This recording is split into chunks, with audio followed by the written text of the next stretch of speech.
Hello and welcome to your Empowered Astrology Forecast with yours truly, the Cosmic Finder, Sarah McCallum. And this is for the week of March 27th, 2023. All right, so this week, the moon will be waxing.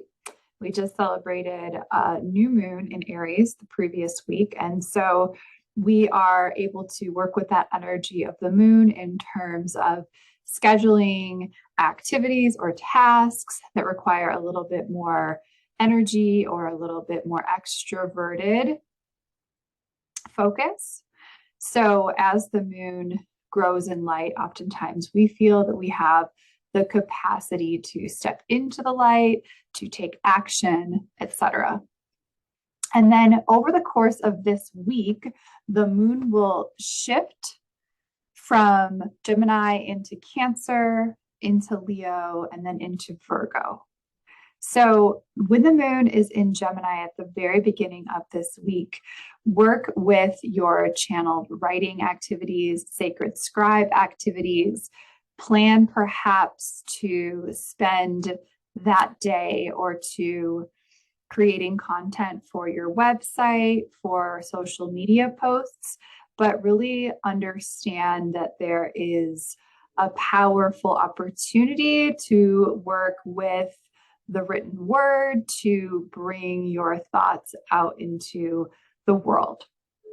When the moon shifts from Gemini into Cancer, our energy may feel a little bit more inward focused and a little bit more emotional. So start to reevaluate the ways in which you receive nurturance from others.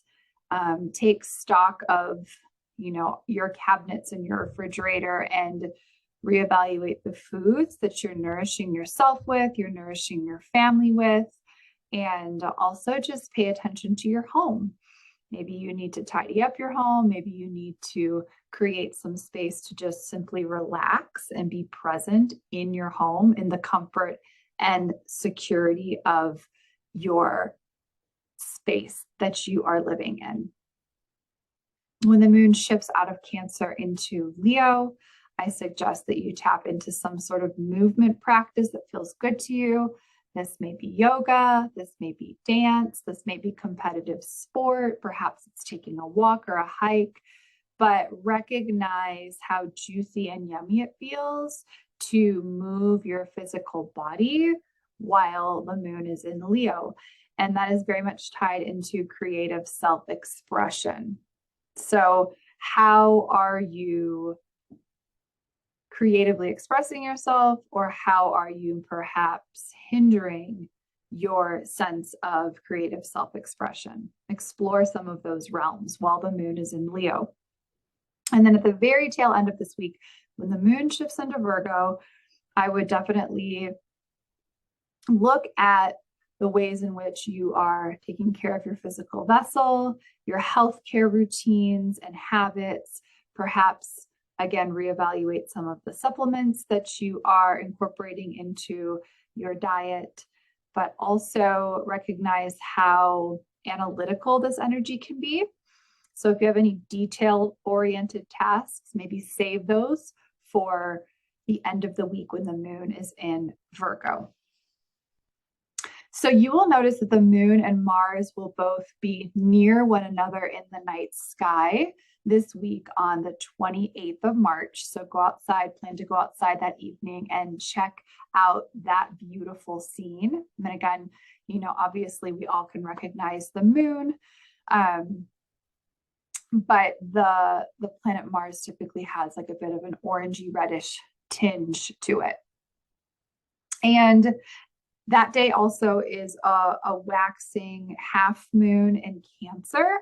So, this is again, as we are approaching this full moon phase, right? And the energy is building. We're getting to that place kind of where we are able to see how we've put down the foundation. We have made decisions or choices that are going to lead to this eventual full moon illumination. And so at that half moon point, perhaps just kind of like trusting in the flow, the processes, trusting in the foundation you've already set for yourself, and kind of just witnessing the energetic forward movement of it all.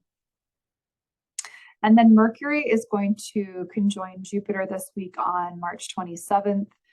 So the planet that governs Gemini and Virgo is going to be in a relationship with the planet that governs Sagittarius in a way that they're strengthening one another. So we have mental faculties and we have expansion. So we may recognize a very expansive mental outlook or perspective. We may be able to see the big picture. We may also feel a little bit more like optimistic in terms of our thought processes. And it would be really also probably potent and juicy to be journaling and kind of recognizing what's coming through and being very intentional about some of like the benevolent or optimistic thoughts you are having around this time. And then Venus, the planet that governs both Taurus and Libra, will conjoin Uranus on March 30th. So again, the planet that governs the way in which we tap into our loving nature, our loving style, is going to be strengthening the relationship it has to the planet that really helps us to wake up to the reality of what is going on. And, you know, we could have maybe some realizations around self-worth or the ways in which we feel in harmony with our close, intimate relationships, or perhaps like out of balance in terms of certain relationships as well. We may be kind of waking up to things that feel a little bit disharmonious or even like unjust in our world, in our immediate environment.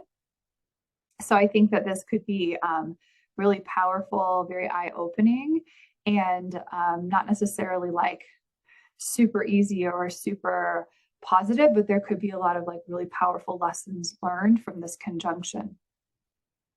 So I'm wishing you all a wonderful end of March as we, you know, experience this week together, and then welcome a new month, welcome April, as we're getting into the thick of Aries season. I hope that the energy feels really exciting and illuminating for you. And I'll be back next week to chat with you all about the astrological weather for April. Take care.